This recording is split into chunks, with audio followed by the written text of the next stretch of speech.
Hello दोस्तों, JSSC परीक्षा में एक बार फिर से आपका स्वागत है।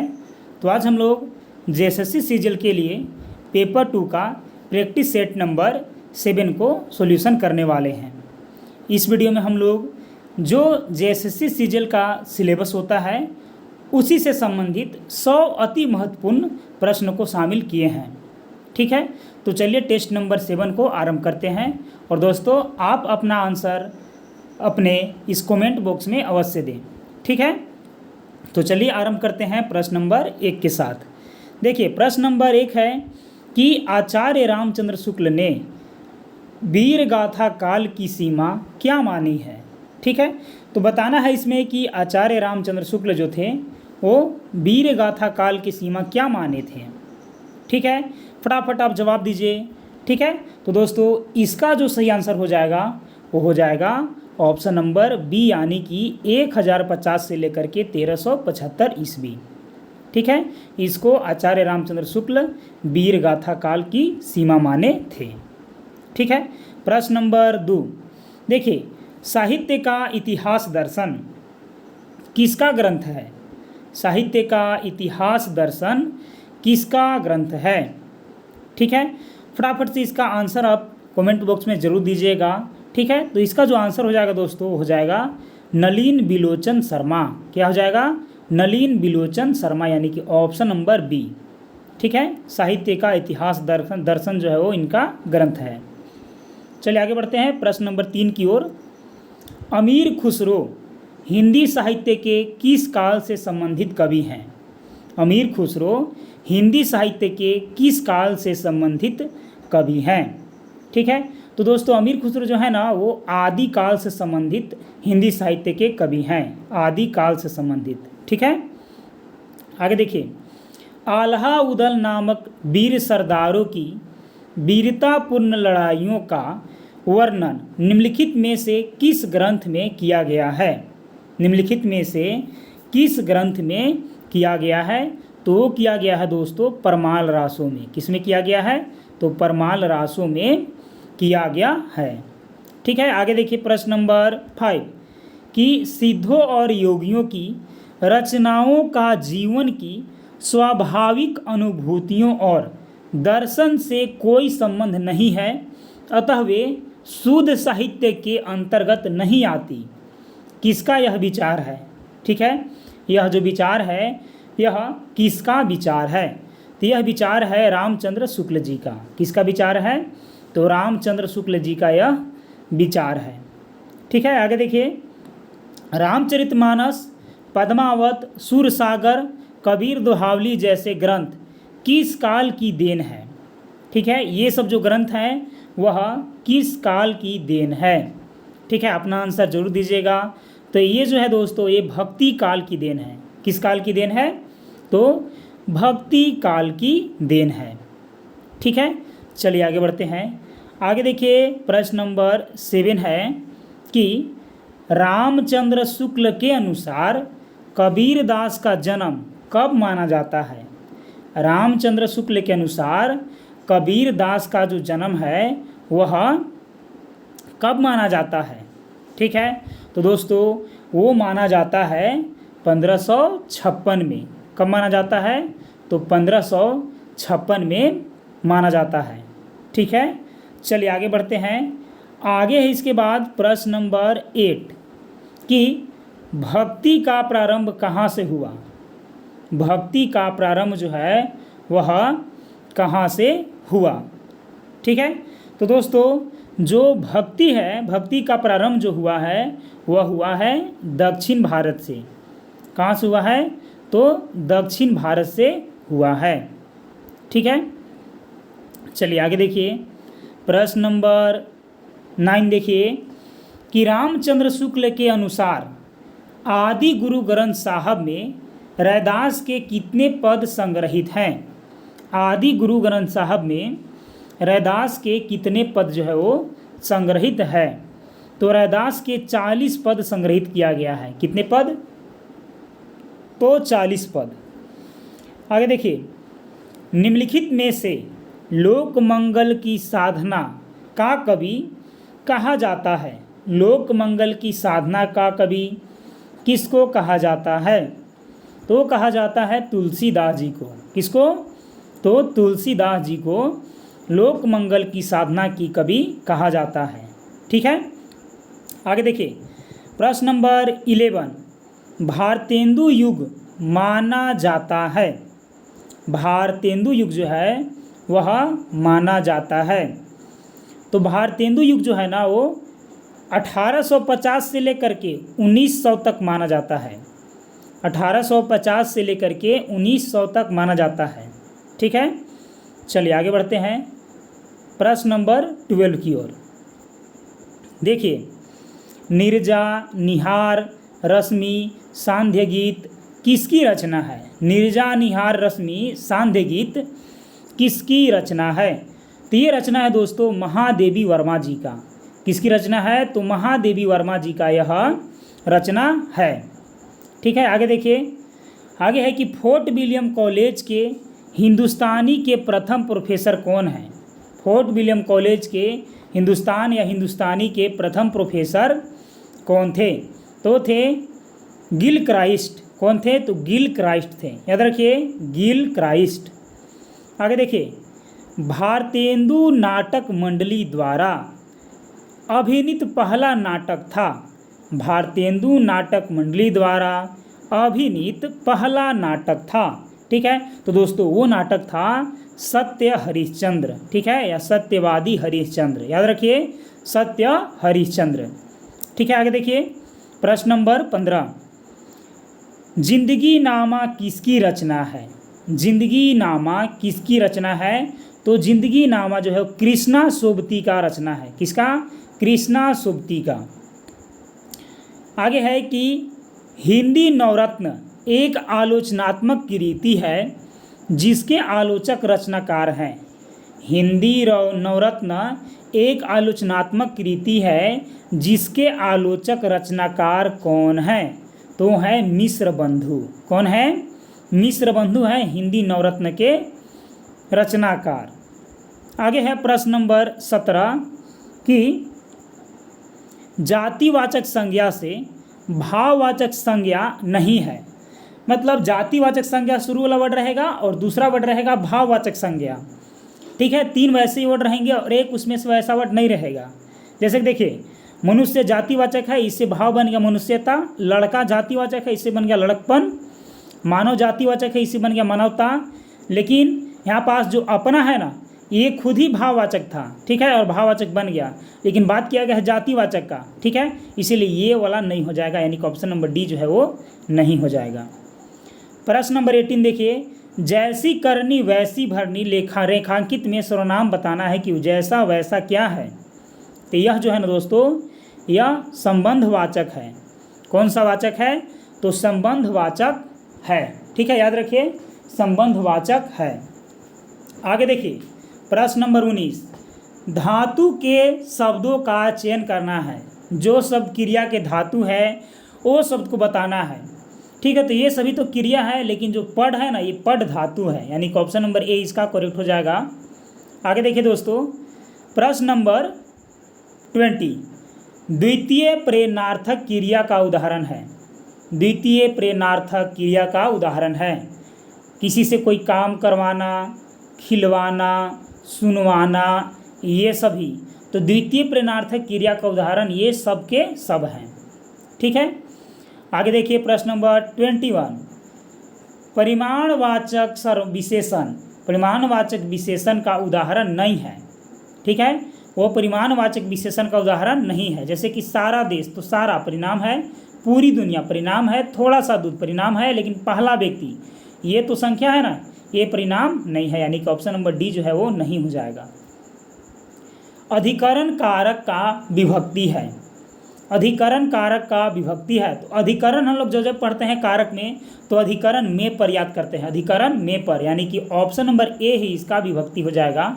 Option number A is the correct option of this question number 22। आगे देखिए, आगे है कि तत्पुरुष समास का उदाहरण नहीं है। तत्पुरुष समास का उदाहरण नहीं है। तो राजा का कुमार राजकुमार, धर्म का रथ धर्मरथ, रचनाकार। ठीक है, मैंने जो रचना करता है, ठीक है, वो रचनाकार। लेकिन प्रतिदिन क्या है, ये तो अवयवी भाव है, यानी कि तत्पुरुष का उदाहरण अवयवी भाव वाला नहीं है, यानी कि ऑप्शन नंबर डी इसका आंसर हो जाएगा। आगे देखिए प्रश्न नंबर 24, जिस समास में पहला पद प्रधान हो उसे कौन सा समास कहते हैं? तो जब भी पहला पद प्रधान रहेगा यानी कि उसमें यथा, अन, प्रति, निर ये सब जुड़ेगा, यानी कि अवयवी भाव समास हो जाएगा, यानी कि option number A is the correct option of this question. आगे देखिए प्रश्न नंबर 25 कि मुहावरा भाषा विशेष में प्रचलित उस अभिव्यक्ति इकाई को कहते हैं जिसका प्रयोग प्रत्यार्थ से अलग रूढ़ि लक्ष्यार्थ के लिए किया जाता है। तो मुहावरा को लेकर के यह जो कथन है यह किसका कथन है? डॉक्टर भोलानाथ तिवारी का या डॉक्टर वासुदेव नंदन का या श्याम कपूर का कि किसी का नहीं? तो ये कथन है डॉक्टर भोलानाथ तिवारी जी का। आगे देखिए प्रश्न नंबर 26, काशी नागरी प्रचारणी सभा के संस्थापक में कौन नहीं है? काशी नगरी प्रचारणी सभा के संस्थापक में कौन नहीं है? तो बाबू श्याम सुंदर दास हैं, राम नारायण मिश्र हैं, ठाकुर शिव कुमार सिंह हैं, यानी कि रामचंद्र शुक्ल नहीं हैं। आगे देखिए, आगे है कि शेर सैनी अपभ्रंश से किस भाषा का विकास हुआ है? शेर सैनी अपभ्रंश से किस भाषा का विकास हुआ है? तो पश्चिमी हिंदी, राजस्थानी और गुजराती का, पश्चिमी हिंदी, राजस्थानी और गुजराती का विकास हुआ है। आगे देखिए प्रश्न नंबर 28 कि महावीर प्रसाद द्विवेदी को किस वर्ष सरस्वती पत्रिका के संपादक के रूप में नियुक्त किया गया? महावीर प्रसाद द्विवेदी जी को किस वर्ष सरस्वती पत्रिका के संपादक के रूप में नियुक्ति किया गया? ठीक है, तो वो किया गया था 1903 में। कब किया गया था? तो 1903 में किया गया था। और याद रखिए कि 1903 में यशपाल जी का जन्म हुआ था। ठीक, चलिए आगे देखिए। आगे है कि दक्षिण वालों को हिंदी सीखने की सलाह दी और कहा कि हिंदी भारत की राष्ट्रभाषा तो है ही, यही जनतंत्रात्मक भारत में राजभाषा भी होगा। तो यह कथन किसका है? ठीक है, तो यह जो कथन है दोस्तों वह है सी राजगोपालाचारी जी का, सी राजगोपालाचारी जी का। आगे देखिए प्रश्न नंबर 30 कि किसने सलाह दिया कि लोग अपने अपने मातृभाषा की रक्षा करते हुए सामान्य भाषा के रूप में हिंदी को ग्रहण करें? मैंने अपना भाषा त्यागिए मत, लेकिन एक जनरल भाषा के रूप में आप हिंदी को रखिए। ठीक है, तो किसने बोला? तो अरविंद घोष जी ने। किसने? तो अरविंद घोष जी ने। आगे देखिए, भारत में दूरदर्शन का प्रसारण कब से आरंभ हुआ? भारत में दूरदर्शन का प्रसारण कब से आरंभ हुआ? तो 1959 से। ठीक है, याद रखिए 1959। ठीक है, आगे देखिए, हिंदी अंग्रेजी का शब्द नहीं है। एक शब्द जो होगा ना वो हिंदी अंग्रेजी का शब्द नहीं होगा, लेकिन 3 होगा। जैसे लाठी चार्ज, तो लाठी हिंदी, चार्ज इंग्लिश। कपड़ा मिल, तो कपड़ा हिंदी और मिल इंग्लिश। जांच कमीशन, तो जांच क्या है? हिंदी, और कमीशन क्या है? इंग्लिश। लेकिन थानेदार जो है ना ये हिंदी अंग्रेजी का शब्द नहीं है। ठीक है, आगे देखिए, विपरीतार्थक शब्द नहीं है, विपरीतार्थक शब्द नहीं है। तो जो दुराचारी और साहसी है ना ये विपरीतार्थक नहीं है। बाकी दयालु का निर्दयी, बढ़िया का घटिया, महात्मा का दुरात्मा, लेकिन ऑप्शन नंबर डी वाला विपरीतार्थक नहीं है। आगे देखिए, किताब घर शब्द है, किताब घर शब्द है, तो कैसा शब्द है किताब घर? तो किताब घर संकर शब्द है। कैसा शब्द है? तो किताब घर संकर शब्द है। ठीक है, आगे देखिए, आगे का प्रश्न है कि भाषा के संबंध में यह कथन किसका है? कि भाषा वह साधन है जिससे हम अपने मन के भाव दूसरे पर प्रकट करते हैं। वस्तुतः यह मन के भाव प्रकट करने का ढंग या प्रकार मात्र है। तो भाषा के संबंध में यह जो कथन है वह किसका है? तो वासुदेव का है। आगे देखिए, किस भाषा को प्रथम प्राकृत, अभिलेखीय प्राकृत और मध्यकालीन आर्य भाषा कहा गया है? जो किस भाषा को कहा गया है? तो पाली भाषा को। किस भाषा को कहा गया है? तो पाली भाषा को कहा गया है। ठीक है, चलिए आगे बढ़ते हैं। आगे का प्रश्न देखिए कि ध्वनि परिवर्तन के कारक कितने प्रकार के होते हैं? ध्वनि परिवर्तन के कारक कितने प्रकार के होते हैं? तो ध्वनि परिवर्तन के मात्र 2 प्रकार के कारक होते हैं। कितने प्रकार के? तो 2 प्रकार के कारक होते हैं। आगे देखिए, कविता विमल हृदय का उच्छ्वास है, यह कथन किसका है? कविता जो है वह विमल हृदय का उच्छ्वास है, लेकिन यह जो कथन है यह किसका है? तो सूर्यकांत त्रिपाठी निराला जी ने कविता के बारे में ऐसा कथन दिए थे। किसने? तो सूर्यकांत त्रिपाठी निराला जी ने। आगे देखिए, आगे है कि लक्षणा की शर्तें इनमें हैं। लक्षणा की शर्तें इनमें हैं, तो बताना है कि लक्षणा के लिए शर्त कौन कौन है? तो मुख्यार्थ एवं बाधा, तो ये है। मुख्यार्थ एवं लक्ष्यार्थ में संबंध, ये भी है। रूढ़ि या प्रयोजन, ये भी है। यानी कि इनमें से सभी ऑप्शन ठीक है। ठीक है, आगे देखिए, भरत मुनि के अनुसार अस्थाई भाव के कितने प्रकार होते हैं? भरत मुनि के अनुसार अस्थाई भाव के 8 प्रकार होते हैं। भरत मुनि के अनुसार अस्थाई भाव के कितने प्रकार होते हैं? तो 8 भाव होते हैं दोस्तों अस्थाई भाव के। ठीक है, प्रकार। आगे देखिए, मात्रिक छंद को पहचानना है। वाम अंग शिव शोभित शिव आधार, शरद सुआरिद में जनु तड़ित बिहार। तो ये सब चीज़ों को मैंने बहुत अच्छा ढंग से पढ़ाया था। आप प्लेलिस्ट में जाइएगा और वहाँ से इस चीज़ को अवश्य समझ लीजिएगा। तो इसका आंसर जो हो जाएगा कि ये वर्वय है। क्या है? वर्वय है। आगे देखिए, अलंकार को पहचानना है। जो रहीम गति दीप की, कुल कपूत की हो सोए, बारे उजियारे करे, बढ़े अंधेरा होए। ठीक है, तो इसको पहचानना है कि कौन सा अलंकार है। तो इसमें श्लेष अलंकार है। कौन अलंकार है? तो श्लेष अलंकार है। ठीक है, आगे देखिए, प्लेटो के पिता कौन थे? प्लेटो के पिता जो थे वो कौन थे? तो अरिस्टोन जो थे ना, वो प्लेटो के पिता थे। कौन? अरिस्टोन। ठीक है, आगे देखिए, काव्य सृजन एक प्रकार के ईश्वरीय उन्माद का परिणाम है। काव्य सृजन एक प्रकार के ईश्वरीय उन्माद का परिणाम है। ठीक है, तो यह कथन किसका है? यह कथन किसका है? तो यह प्लेटो का कथन है। किसका? तो प्लेटो का। आगे देखिए, उत्तर संरचनावाद के मुख्य विचारक हैं। उत्तर संरचनावाद के मुख्य विचारक कौन है? तो सोस्यूर हैं। कौन है? तो सोस्यूर हैं। चलिए आगे बढ़ते हैं।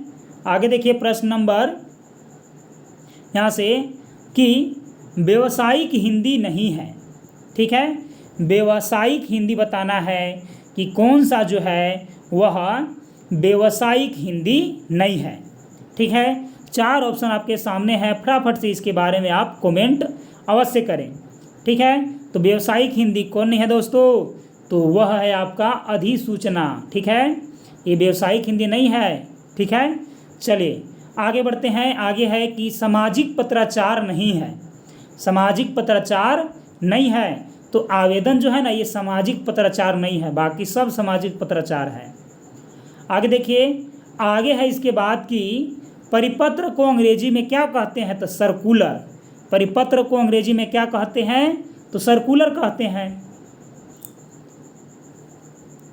आगे देखिए, आगे का प्रश्न है कि विद्यापति किन किन रानियों के सलाहकार के रूप में नियुक्त किए गए थे? विश्वास देवी के, धीरमती देवी के या लखीमा देवी के? तो सभी के सलाहकार के रूप में ये नियुक्त हुए थे। कबीर के पुत्र और पुत्री का नाम बताना है। कबीर के पुत्र और पुत्री का नाम बताना है। ठीक है, तो कमेंट आप अवश्य कीजिएगा फटाफट से। तो इसका आंसर हो जाएगा दोस्तों कमाल और कमाली। क्या हो जाएगा? कमाल और कमाली। आगे देखिए, विद्यापति ने कीर्तिलता की रचना किस संवाद के रूप में की है? विद्यापति ने कीर्तिलता की रचना किस संवाद के रूप में किए हैं? तो किए हैं भृगभृंगी संवाद के रूप में। आगे देखिए, तुलसीदास किस शाखा के कवि थे? तुलसीदास किस शाखा के कवि थे? तो राममार्गी शाखा के कवि थे। ठीक है, याद रखिए राममार्गी। आगे देखिए कि रसखान अपनी आंखों से क्या देखना चाहते थे? रसखान जो थे वह अपनी आंखों से क्या देखना चाहते थे? तो ब्रज के वन देखना चाहते थे, वहाँ का बाग देखना चाहते थे। आगे देखिए भूषण के पिता के नाम क्या था? भूषण के पिता का नाम क्या था? तो भूषण के पिता का नाम था रत्नाकर त्रिपाठी। क्या नाम था? तो रत्नाकर त्रिपाठी नाम था। निम्नलिखित में भारतेंदु का मूल नाम बताना है, मूल नाटक बताना है। भारतेंदु का मूल नाटक बताना है। ठीक है, तो वह है दोस्तों नील देवी। क्या है? तो नील देवी। चलिए आगे देखिए, आगे है इसके बाद कि गुप्त जी आदर के साथ किस उपनाम से जाने जाते हैं? गुप्ता जी जो थे वह आदर के साथ किस नाम से जाने जाते हैं? ठीक है, तो ये दद्दा के नाम से जाने जाते हैं। आगे देखिए आजीविका चलाने के लिए निराला जी के पास केवल क्या था? आजीविका चलाने के लिए निराला जी के पास केवल क्या था? ठीक है, तो था साहित्य और साधना। साहित्य और साधना। सुमित्रा नंदन पंथ के एक नाटक जो है इसमें नहीं है। ठीक है, 3 इनके नाटक होंगे लेकिन एक नहीं है, उसी को पहचानना है। तो रजत रश्मि सुमित्रानंदन पंत का नाटक है, शिल्पी भी नाटक है इन्हीं का, और ज्योत्सना भी इन्हीं का नाटक है, लेकिन संवेदना इनकी नाटक नहीं है। ठीक है, आगे देखिए, आगे है कि महादेवी वर्मा किस युग की प्रसिद्ध कवि हैं? महादेवी वर्मा किस युग की प्रसिद्ध कवि हैं? तो महादेवी वर्मा छायावादी युग के प्रसिद्ध कवि हैं। छायावादी युग के प्रसिद्ध कवि हैं। प्रसाद जी का विद्यालय शिक्षा कहाँ तक हुआ था? प्रसाद जी का विद्यालय शिक्षा कहाँ तक हुआ था? तो 8वीं तक। कहाँ तक? तो 8वीं तक हुआ था। प्रसाद जी ने जिज्ञास को लेकर किसकी रचना की थी? जिज्ञासा कर लीजिए। प्रसाद जी ने जिज्ञासा को लेकर किसकी रचना किए थे? तो प्रेम पथिक का रचना किए थे। किसका? तो प्रेम पथिक का रचना किए थे। आगे देखिए, आगे है कि दिनकर जी किनके द्वारा मनोनीत राज्यसभा के सदस्य बने थे? दिनकर जी किनके द्वारा मनोनीत राज्यसभा के सदस्य बने थे? तो राष्ट्रपति के द्वारा मनोनीत। ठीक है, किसके द्वारा मनोनीत? तो राष्ट्रपति के द्वारा मनोनीत राज्यसभा के सदस्य बने थे। आगे देखिए, अज्ञेय को साहित्य के प्रति अनुराग कब से रहा? अज्ञेय को साहित्य के प्रति अनुराग जो है वह कब से रहा? ठीक है, तो बचपन से ही अज्ञेय जी साहित्य के प्रति इनका झुकाव था। ठीक है, तो याद रखिए बचपन से। नागार्जुन की कौन सी रचना प्रगतिशील काव्य रचना महत्वपूर्ण स्थान रखती है? ठीक है, तो कौन सी रचना प्रगतिशील काव्य महत्वपूर्ण रचना में स्थान रखती है? तो वह है स्वदेशी शासक। कौन है? तो स्वदेशी शासक। आगे है कि निम्नलिखित में से कौन सी रचना सर्वेश्वर दयाल सक्सेना की है? निम्नलिखित में से कौन सी रचना सर्वेश्वर दयाल सक्सेना की है? पागल कुत्तों का मसीहा, सुने चौखटे, सोया हुआ जल या सभी? तो सभी है। आगे देखिए, मुंशी प्रेमचंद का जन्म कहाँ हुआ था? मुंशी प्रेमचंद का जन्म वाराणसी यूपी में हुआ था। कहाँ? वाराणसी यूपी। प्रेमचंद की कहानी बड़े घर की बेटी किस वर्ष प्रकाशित हुआ? प्रेमचंद की कहानी बड़े घर की बेटी किस वर्ष प्रकाशित हुआ? तो 1910 में प्रकाशित हुआ। कब? तो 1910 में। आगे देखिए, आगे है कि मुंशी प्रेमचंद के किस उपन्यास को ग्राम्य जीवन और कृषि संस्कृति का महाकाव्य कहा जाता है? ग्राम्य जीवन और कृषि संस्कृति का महाकाव्य कहा जाता है? तो गोदान उपन्यास को। किसको? तो गोदान उपन्यास को। माता दीन किस जाति के कन्या के साथ संबंध बनाया था? तो ऑप्शन नंबर बी वाले जाति के साथ। आगे देखिए, गोदान का मुख्य विषय इस पर आधारित था। गोदान का मुख्य विषय किस पर आधारित था?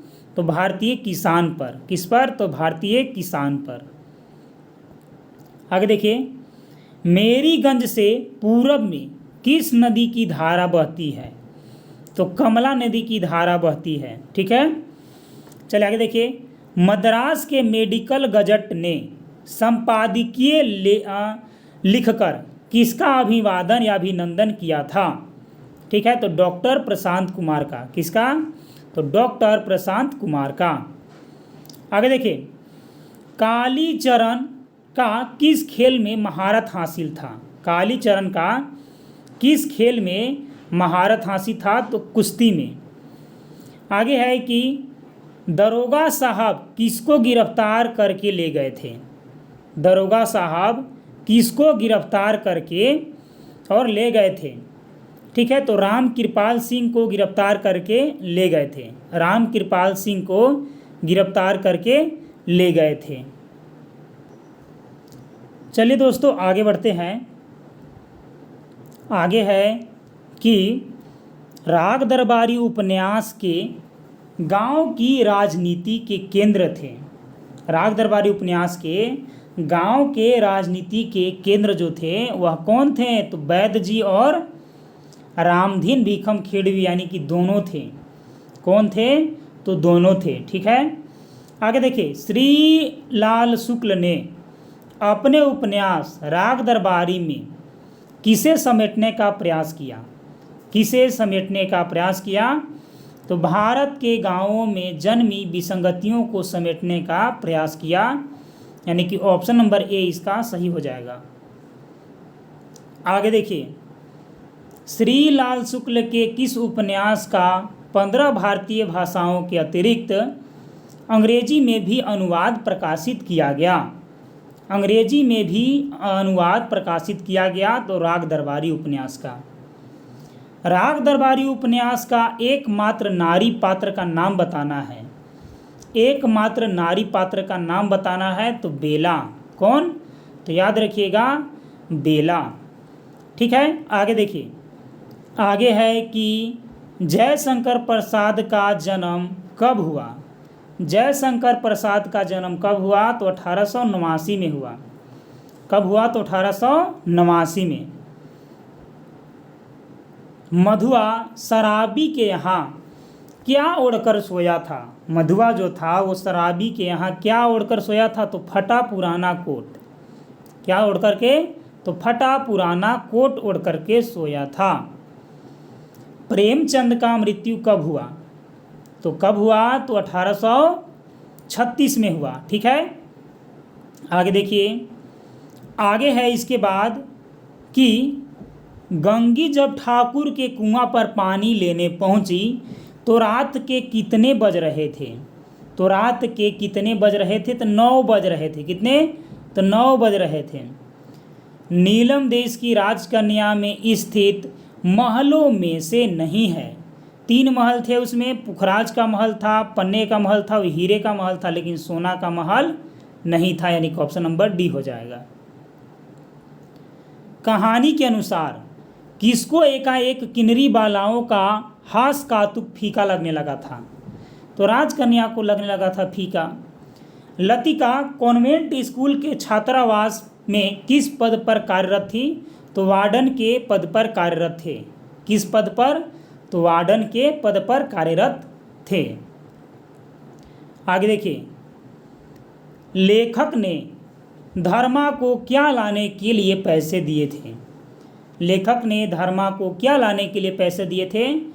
तो सिगरेट लाने के लिए पैसे दिए थे। गजाधर बाबू की रेलवे में नौकरी के दौरान उनका सहयोगी का नाम क्या था? तो दोस्तों उनका सहयोगी का नाम था गणेशी। क्या नाम था? तो गणेशी। आगे देखिए, किस पार्क के आसपास मेला या जलसा लगा रहता था। किस पार्क के आसपास? तो अमीनुद्दौला पार्क के आसपास। यशपाल का जन्म कब हुआ? तो 1903 में हुआ। कब? तो 1903 में। मिसपाल कहानी के लेखक का नाम बताना है। मिसपाल कहानी के लेखक का नाम बताना है, तो कौन है? मोहन राकेश। कौन है? तो मोहन राकेश हैं। आगे देखिए कि सबसे पहले जेहि इक्सर धन बलि दीनो, सबसे पहले विद्या फल जिन गही लीनो। यह भारत दूरदर्शन नाटक के किस अंक से लिया गया है? तो ये पहला अंक से लिया गया है। किस अंक से? तो पहला अंक से। फौजदार का नाम क्या था? फौजदार का नाम क्या था? तो उसका नाम था सत्यानाश। क्या नाम था? सत्यानाश। आगे देखिए, सभा किसके कारण भंग हो गई? सभा किसके कारण भंग हो गई? तो अंधकार के कारण सभा भंग हो गई। किसके कारण? तो अंधकार के कारण सभा भंग हो गई। आगे देखिए, रामगुप्त का पात्र था। रामगुप्त का पात्र था। गौण पात्र था? तो नहीं। धर्मशास्त्र के आचार्य था? तो नहीं। समुद्रगुप्त का छोटा बेटा था? तो नहीं। कोई नहीं था, इसमें से कोई नहीं। निम्न में से कौन सा पात्र ध्रुव स्वामिनी नाटक में नहीं है? तो ध्रुव स्वामिनी थी, रामगुप्त था, चंद्रगुप्त था, लेकिन देवसेना नहीं था। यानी कि ऑप्शन नंबर डी हो जाएगा इसका कि नहीं था। शकराज रामगुप्त से संधि के रूप में क्या उपहार मांगा था? तो ध्रुव स्वामिनी को मांगा था। किसको? तो ध्रुव स्वामिनी को। आधे अधूरे नाटक का पहला मंथन कहाँ से लिया गया है? तो आधे अधूरे नाटक का पहला मंथन जो है वह लिया गया है दिल्ली से। कहाँ से? दिल्ली से लिया गया है। आगे है कि बिन्नी किसके डर से नौकरी नहीं करती? बिन्नी किसके डर से नौकरी नहीं करती है? तो अपने पति के डर से। अशोक कौन था? अशोक कौन था? तो महेंद्रनाथ का एकलौता पुत्र था अशोक। आखिरी प्रश्न है दोस्तों कि नाटक आधे अधूरे में पुरुष 3 का पहनावा था। ठीक है, अंत भला तो सब भला। बताइए इसका आंसर आप लोग कि नाटक आधे अधूरे में पुरुष 3 का पहनावा क्या था? ठीक है, तो उसका पहनावा था दोस्तों पतलून और टी शर्ट। ठीक है, तो चलिए मिलते हैं हम लोग जेएसएससी सीजीएल हिंदी के प्रैक्टिस सेट 8 के साथ। तब तक के लिए धन्यवाद।